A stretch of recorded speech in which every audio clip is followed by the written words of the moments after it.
Bueno, yo conocí a Luis Herrera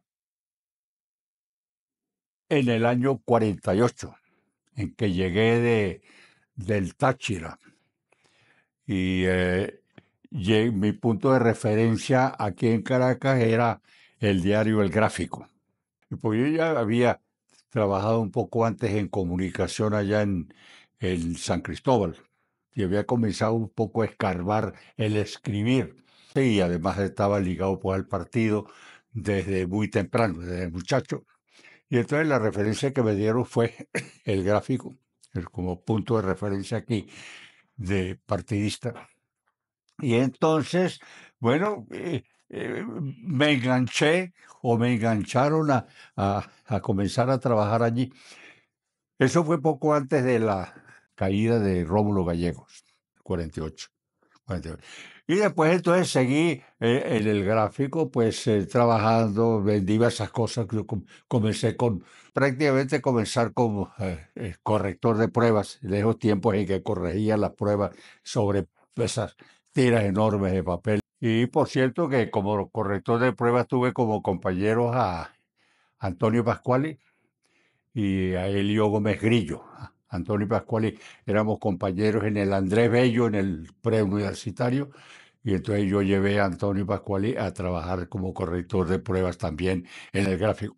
Y después pasé de la corrección de pruebas, pues, digamos, trabajos reporteriles de redacción y después pasé ya, pues, más formalmente a redacción.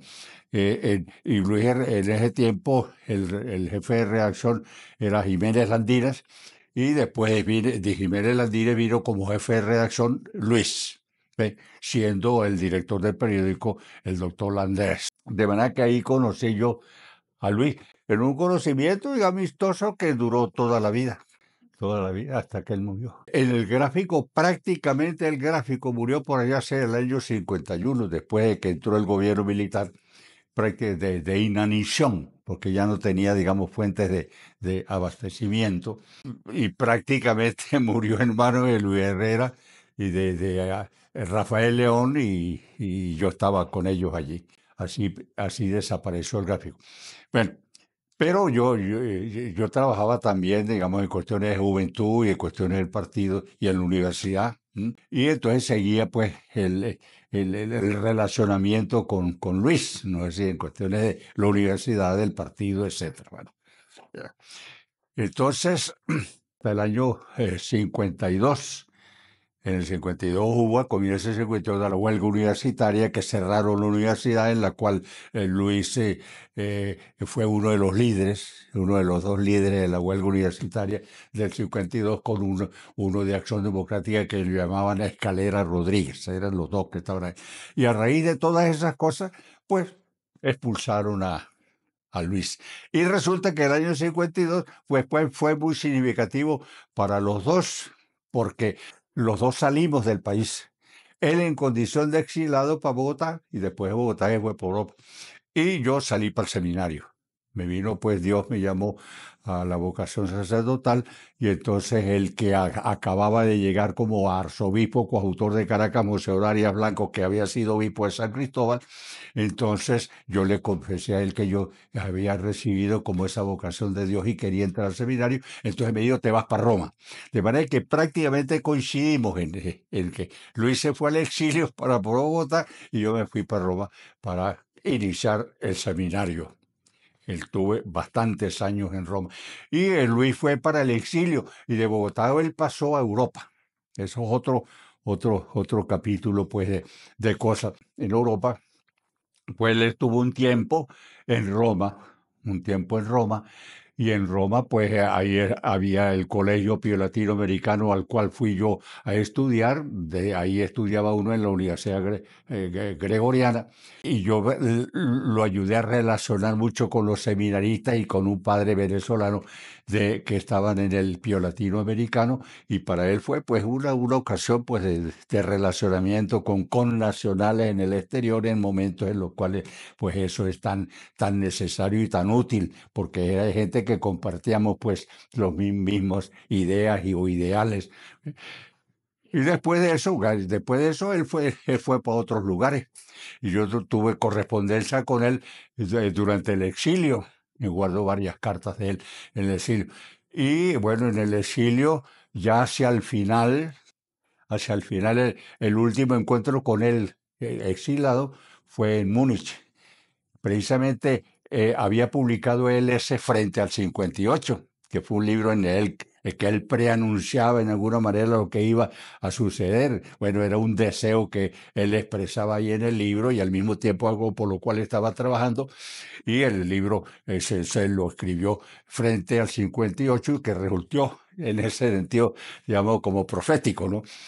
Y habiendo escrito el libro, nos encontramos nosotros en Múnich. Nos encontraba en Múnich y ahí pues tuve oportunidad de hablar con él amplio sobre sus, bueno, él ya tenía unos cuantos años de exilado, fíjese, desde el 52, estamos hablando del 57. Y por cierto, nos encontramos nosotros en en una de esas grandes cervecerías de Múnich, esas grandes cervecerías que hay centenares y miles de personas que se congregan. En una de esas cervecerías fue donde Hitler intentó el golpe de Estado para tomar el poder en Alemania. Bueno, en una que llamaba Hofbräuhaus. Y entonces tuvimos oportunidad de hablar bastante él con todas sus inquietudes, sus ideales, bueno, y se cumplió. Porque ya poco después de ese encuentro fue digamos, la caída de Pérez Jiménez y entonces comenzaron ellos a regresar. Fueron tiempos no fáciles, un exilio para él muy largo. Yo seguí en Roma hasta el año, ya era presidente de Rómulo Betancourt, regresé en diciembre del 61, pero él regresó inmediatamente en 58, ¿no? Bueno, es decir, tanto él como yo nos metimos al trabajo político, digamos, siendo él también muy joven, claro, él me llevaba, él nació en el 25, yo nací en el año 32, pero comenzamos de jóvenes en incursiones en política, digamos, desde la fe, por una conciencia cristiana. Nosotros fuimos al campo político por motivaciones puramente políticas. Era ideales políticos, pero que se fundaban, digamos, en una visión cristiana del ser humano y de la sociedad. Y, y eso pues nos marcaba profundamente y hacía del ejercicio político un ejercicio político religioso, así conservando pues la distinción de los campos, pero la motivación era una motivación, digamos, de tipo espiritual, seria y honda. Seria y honda. Eso es importante tenerlo presente. Y en ese sentido, pues para uno, la política, que de por sí es así, la política era un ejercicio de la fe y un ejercicio de apostolado. Bueno, después él tomó el camino fundamentalmente político y él tomó pues, el camino del servicio pues, sacerdotal. Y una cosa, y ahí lo tengo que... A mí él siempre me impresionó y admiré, y eso, la integralidad de su concepción de la vida. Era una concepción bastante integral, un humanismo, digamos, integral en ese sentido, donde lo humano se conjugaba, digamos, con lo religioso, lo espiritual. Es decir, la vocación política no surgía de puras motivaciones políticas, sino tenía una motivación, digamos, desde la fe. Y así lo entendíamos nosotros. Y, y ahora, dentro de todo eso, recuerdo con gran, no sé, agradecimiento y cariño y afecto. eh, Siempre me impresionó en él, digamos, una serie de cualidades de tipo humano y de tipo cristiano. La sencillez, una gente buena, digamos así, de honradez, de responsabilidad, de sinceridad, de servicialidad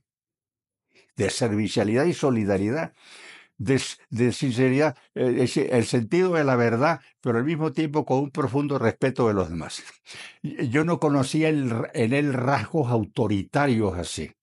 Siempre era amistoso, sí, muy inteligente, muy inteligente, muy perspicaz y pues con una dosis bastante grande de humorismo.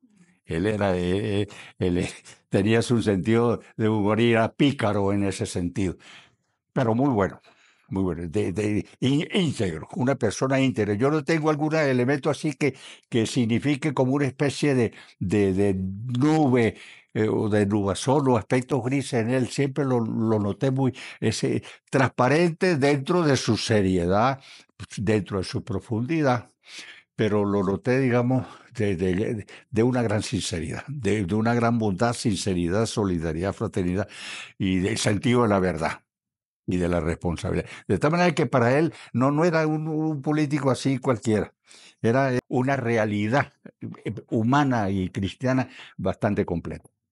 Bastante completa. Y eso, fíjese, de todo ese periplo que lo conocí aquí en Venezuela y después en su exilio. En su exilio que hubiera podido encontrar una persona, digamos, angustiada o como amargada o como cosas, no. Lo noté siempre con una gran frescura, un gran temple de espíritu gran de preocupación por el país, sí, pero no con una angustia un tanto enfermiza o sentimientos de odio o de resentimiento. Eso no percibían. Y mire que lo conocí yo en el trabajo desde muchacho y después en situaciones difíciles como un exilio. El exilio influye mucho en la gente, hacerla como dura, áspera. No, lo noté yo siempre pausado, reflexivo, de buen humor, con un sentido grande de servicialidad, sentido de la verdad, reflexivo. Bueno, cuando regresé aquí a Venezuela, en realidad él ya estaba metido pues en el Parlamento y cosas esas, etcétera. Seguí con un contacto con él no tan frecuente, pero sí con cierta regularidad, con cierta regularidad. Y así, durante esos años, claro, después de sacerdote y me hicieron obispo, yo tuve tiempo en el interior, ahí los contactos eran menos, pero siempre, a pesar de que pasara un tiempo, era como si el último encuentro hubiera sido ayer. Es decir, se restablecía un relacionamiento de confianza, de fraternidad, lo sentía muy fraterno él, lo sentía muy fraterno. Por cierto que yo estuve mi primera diócesis fue la diócesis de Coro y en la despedida de Coro se realizó allá un acto bastante solemne y él tuvo el discurso de despedida. Después cuando fui de Coro para Maracaibo, tuvo el discurso de despedida que fue para mí pues, algo muy grato porque él hizo también algunas remembranzas de nuestros encuentros pasados. Y, y después, bueno, una serie de apreciaciones también personales que fueron para mí, pues, de verdad que para mí hablar de Luis es hablar como de alguien de la familia, de amigo, no me cuesta y lo considero yo obligante porque en situaciones, digamos, bastante difíciles como la que atraviesa el país, es importante poner de relieve el valor de ciertas personas. Y valor de ciertas personas, prescindiendo de las apreciaciones que puedan hacer del manejo, digamos, político estrictamente o gubernamental de cosas, el aspecto humano y las convicciones más profundas. Las convicciones más profundas. Quisiera decir algo sobre cuando él fue presidente y de alguna cosa que hizo que considero yo como obligante y muy pedagógico recordar. Pero ya que hace esa pregunta directa, yo tuve la fortuna y el consuelo también de estar muy cerca de él en sus últimos días. Esa es su última etapa en su vida, de compartir con él en su casa, de celebrar la liturgia, de tener conversaciones muy pausadas, de tal manera que vivir con él en un momento de la vida en la cual el reposo anima pues en una persona que tiene convicciones espirituales profundas a una mayor hondura y a una apreciación de la vida en los valores más profundos que tiene la vida. De tal manera que yo tuve la fortuna de estar muy cerca de él en la última etapa de su vida. Ahora, le sirvió de mucho. Entre otras cosas, por ejemplo, y eso es bueno recordarlo en circunstancias como la que estamos viviendo. Me impresionaba una persona que ha sido presidente de la República, que ha tenido tan grandes responsabilidades, no solamente presidente de la República, del Congreso, y nacional e internacionalmente, de ver su sencillez, su sentido de humildad, su, digamos, la frescura de su, de su conversación, la hondura de sus reflexiones y después el vivir en una situación de gran sencillez y de recortes en posibilidades, digamos, de manejo de cosas y de dinero. Es decir, realmente un ejemplo en ese sentido. Un ejemplo de austeridad, un ejemplo de honradez, ¿eh? Que eso es muy importante, lo percibía uno. Y él vivía en una situación, digamos, puede decir, modesta, pero digamos estrecha, estrecha. Y no observaba uno parafernalias extrañas o cosas así, ropajes, ni de cosas de esas, no. Sencillez, una lección para todos, una lección para todos de honradez, de sencillez, de correspondencia de lo que se dice y se proclama con la vida concreta. No era un discurso, una cuestión, digamos, para el público. Y eso me impresionó a mí. Es una lección que queda allí, que puede ocupar grandes responsabilidades y al mismo tiempo ser sumamente pulcro, sumamente transparente en eso y no dejar colas raras. Colas raras. Ser un ejemplo, digamos, para quienes vienen al ejercicio de la política, al ejercicio de cualquier profesión, al ejercicio en la vida civil o en la vida política, un ejemplo, un ejemplo. O sea, cosas que puedan discutir en su gobierno o lo que sea, eso es otra cosa. Pero en cuanto a actitudes personales, en cuanto a disposición personal, en cuanto a valores, queda ahí como un ejemplo a seguir. Él condimentaba su conversación salpicándola de gracia, de una humorada en ese sentido. Algunos dicen que era muy dicharachero. No, no, no. Él sabía también administrarse, digamos, sus humoradas. No era más un payaso ni una cosa, no, no. Era una persona, digamos, muy seria que sabía administrar su humor y su buen humor. No tendría así cosas especiales, pero después es muy criollo, muy criollo. Conocía el país, pero digamos existencialmente, en los modos de ser del venezolano, en la comida venezolana, en el conocimiento de las regiones, en las historias nacionales. Era muy criollo él, muy criollo y no tenía, qué sé yo, exhibiciones así de purismo literario, ni un poco así de protocolo, ni nada, era de gran sencillez, pero de gran sencillez, y más de uno se equivocaba, porque era muy culto. Era muy culto y el exilio le sirvió a él para entrar en contacto también con otros ambientes, otras culturas, otras lenguas. Él estuvo en Inglaterra, estuvo en España, estuvo en Alemania, etcétera, y, y entonces no era que estaba ahí simplemente como un turista, sino que él estudiaba, profundizaba en las lenguas, el conocimiento de la gente, la cultura. Era una persona muy culta, pero no exhibía, no era exhibidor de su conocimiento. Él, con toda sencillez él se manifestaba.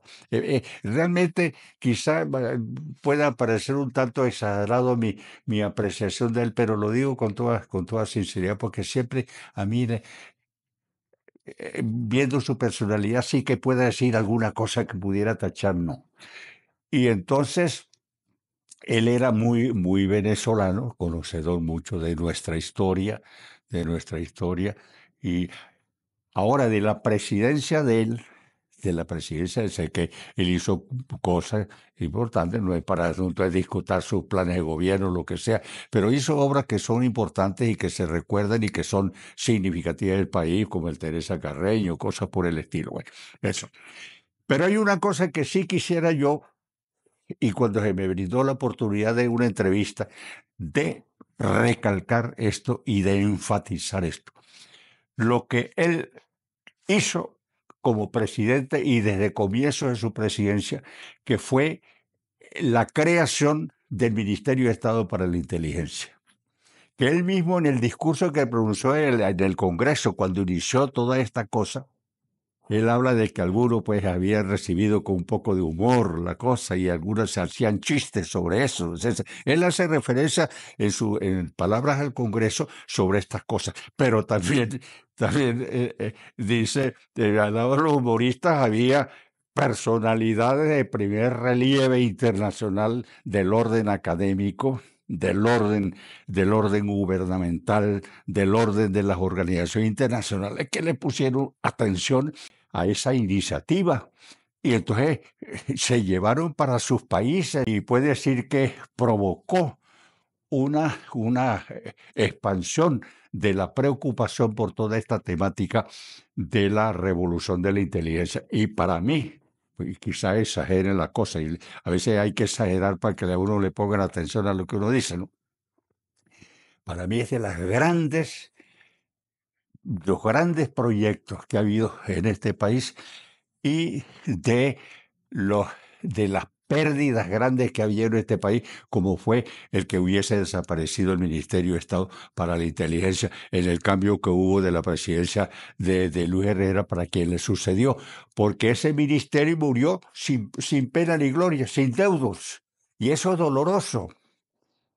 Desapareció y no tuvo quien le prendió una vela en ese entierro, tanto de gente que estaba cerca como de gente que estaba en el renglón opuesto. Y hoy se lo ve porque si alguna cosa se está trabajando en estos momentos, en lo relativo a cosas de la inteligencia, de esto por mí es la inteligencia artificial, por ejemplo, que hoy se habla tanto de inteligencia artificial, porque el Ministerio de la Inteligencia iba no al cultivo, a la preocupación y al desarrollo de lo que la inteligencia produce, sino de la inteligencia misma. No a las obras de la inteligencia, sino sobre la inteligencia misma. Y esa concepción que tenía, por ejemplo, que él recibió eso, pues de Luis Alberto Machado, de que eso que no se nace genio, sino que se hace genio, el cultivo de la inteligencia y en ese sentido una verdadera nivelación social y una verdadera concepción democrática en que todo nace inteligente. Y si a una persona, digamos, muy sencillita, etcétera, se le aplica, digamos, una cierta metodología, cierta pedagogía, llega a ser un Einstein. Einstein. Y esa, por ejemplo, que es una concepción humanística muy honda, eso lo asumió él en su programa de gobierno y se veía cómo se iba extendiendo esto con una aplicación en muchos sectores, por supuesto en el sector educacional, pues también en el sector sindical, en las organizaciones culturales. Eso hubiera sido para este país mucho más que el petróleo, una verdadera revolución en profundidad. Y en ese sentido era profético respecto de lo que se está surgiendo ahora con todas estas cosas de inteligencia artificial y cosas por el estilo, porque enseñaban el manejo de la inteligencia. Y yo siempre pensaba, por ejemplo, lo siguiente, con una buena educación, un muchachito de primaria, enseñándole cosas, puede llegar a distinguir lo que es una pintura de un almanaque de un Rembrandt o un Van Gogh, etcétera, etcétera. Y yo siempre, a veces pienso yo que es un muchachito así bien educado, le dice, mira, llévame este Velázquez para allá, este cuadrito de Velázquez, y el muchachito le diga, no, ese no es un Velázquez, ese no es un Velázquez, ese es un Goñita. ¿Cómo se tiene eso? No haciendo milagros con la educación y lo mismo en otras tareas, digamos, pues si se quiere, más complejas. De tal manera que el desarrollo no es el desarrollo del cuerpo ni el desarrollo de aprender muchas cosas, sino el aprender a aprender, el aprender a pensar, el pensar con la propia cabeza y el desarrollo. Eso todavía es una deuda pendiente. Y es una pérdida enorme para este país el que eso se haya echado al olvido y como decía allá, lo hayan enterrado sin una vela. A mí me da un gran dolor y leo con frecuencia, digamos, lo que escribió Luis Alberto Machado y pienso, yo lo conocía a Luis Alberto también, lo aprecié mucho y sé que me apreciaba también, pero realmente es un legado que queda allí, porque nunca es tarde. Nunca es tarde. Y en educación hemos ido, nosotros más bien, que con la interés al revés, hemos ido más bien retrocediendo, perdiendo cosas que se habían adquirido. Pero bueno, nunca es tarde y eso queda allí pendiente. De manera que cuando recuerda el gobierno de Luis Herrera, claro, hay aspectos que yo de tipo económico y construcciones y vías para acá o vías para allá, etcétera. Pero esa es una cosa a mi modo de ver que me gusta recordarla, subrayarla porque es un trabajo pendiente, es una misión pendiente en este país.